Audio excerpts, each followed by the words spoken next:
You know, my front teeth, these two front teeth right here, the bottoms of them are fake.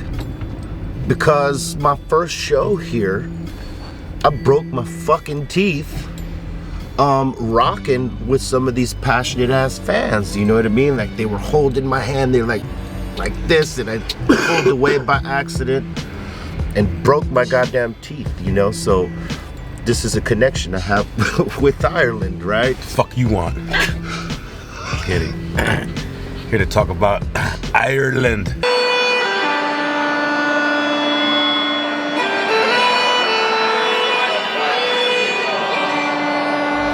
Oh fuck. Holy fuck. Cypress. Left on the 40. Puffing on the block. Block my shotgun. And make it stay charged. La la la la. The show was perfection start to finish.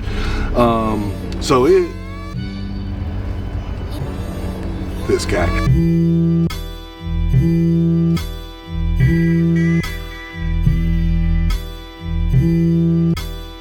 Holy fuck. Sorry. Oh, that's a late thing. Bring it out.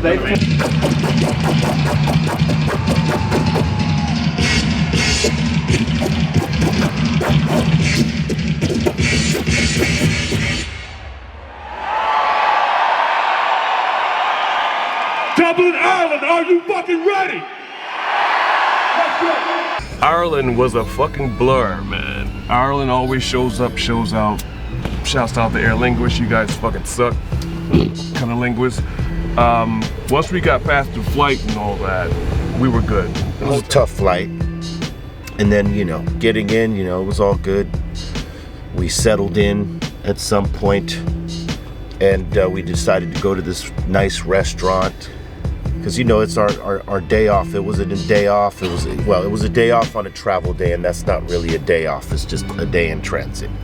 But we went to this nice restaurant, came highly rated by our concierge, and we proceeded to wait 2 hours before we got served our meal because our server, genius that he was, forgot to put in our order after we had been waiting there 45 minutes already. It's been a minute since we've been here to Dublin, and from what I remember, we've always had a great time here because the crowds just go nuts. They've always gone nuts. I mean, their love for hip hop is really up there.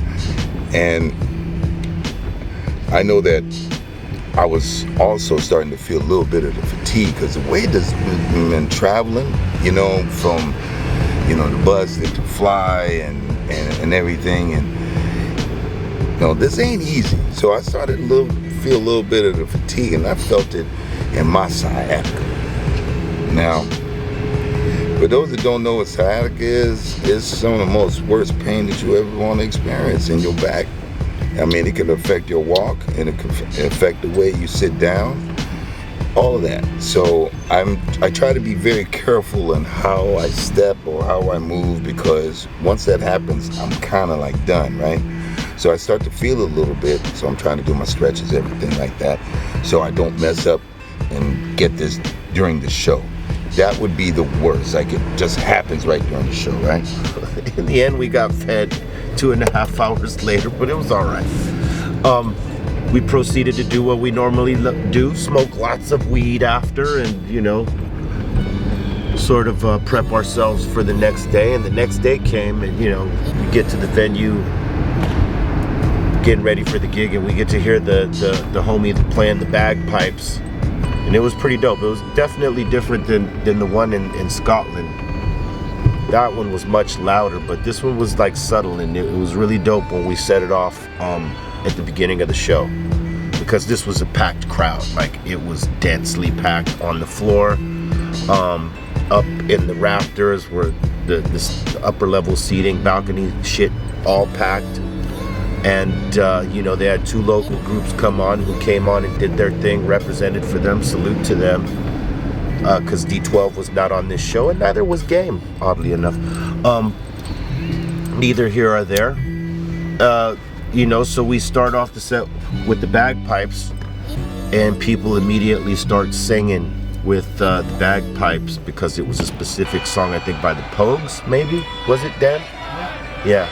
And the lead singer, rest in peace, Shane MacGowan, just passed away. Rest in peace and condolences to the family.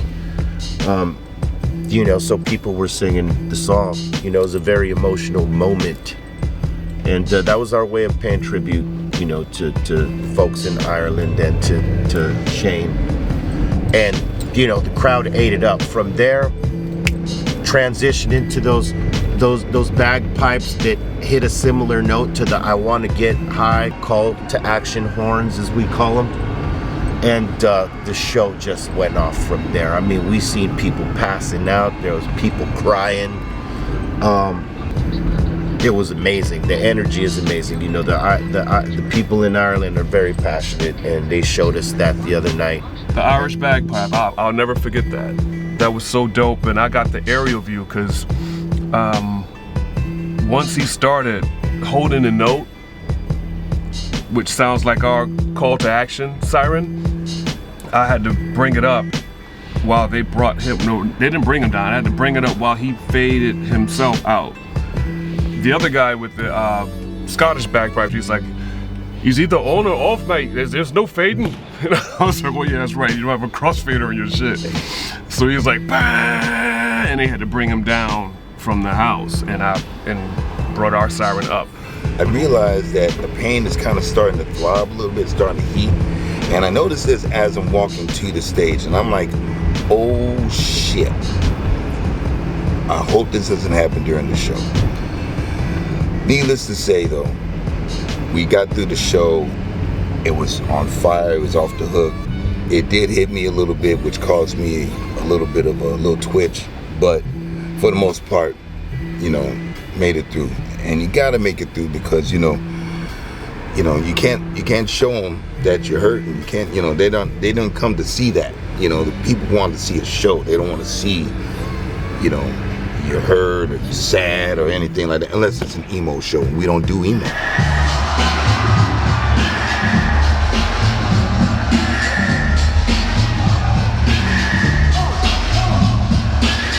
Insane in the membrane. Insane in the membrane.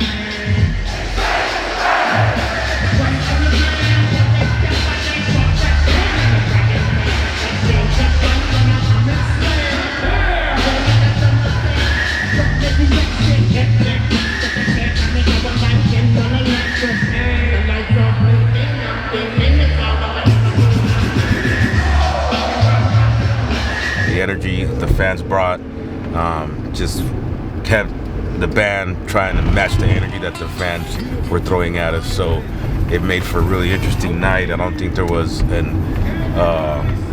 unsatisfied customer in the house from all the messages we've received, and definitely people got their money's worth, and they get to see two legendary, you know, hip-hop acts, you know, from the last, you know, 35 years or whatever, that have been putting in work, you know, relentlessly. So big up to the Ireland fans for the support and the love. It was definitely felt.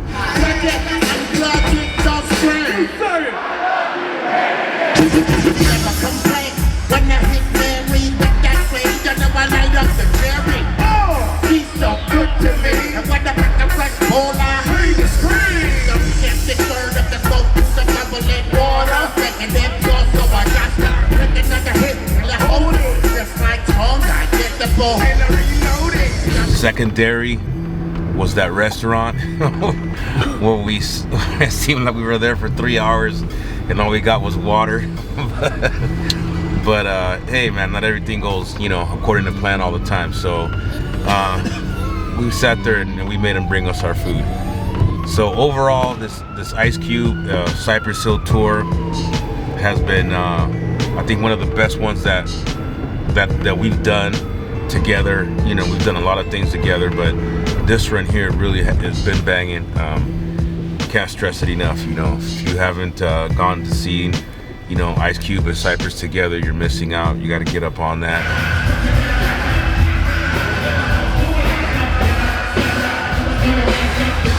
You know, it was a great time. They did not disappoint. salute to the folks in Ireland. You know, I had me a Guinness while I was sitting there at that table for 2.5 hours. Helped me not to get up and scream at somebody, you know, so that kind of helped.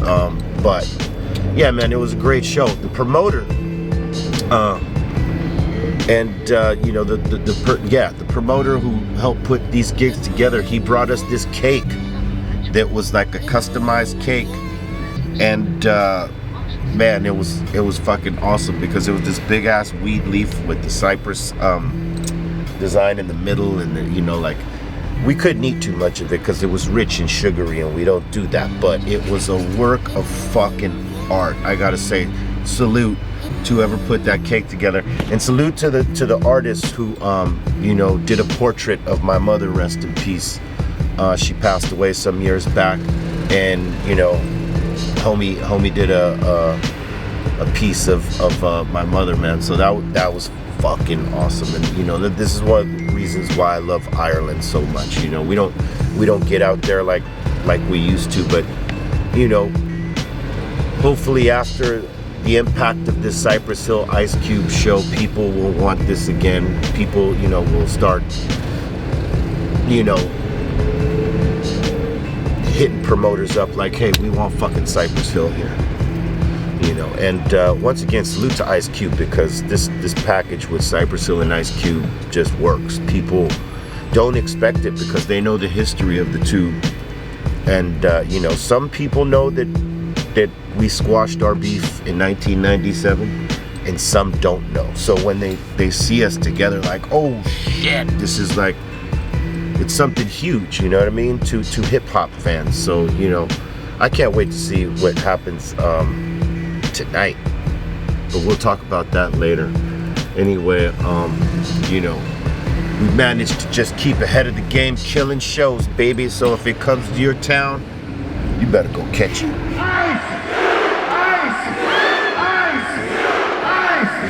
Thank you very much, good people. We love you.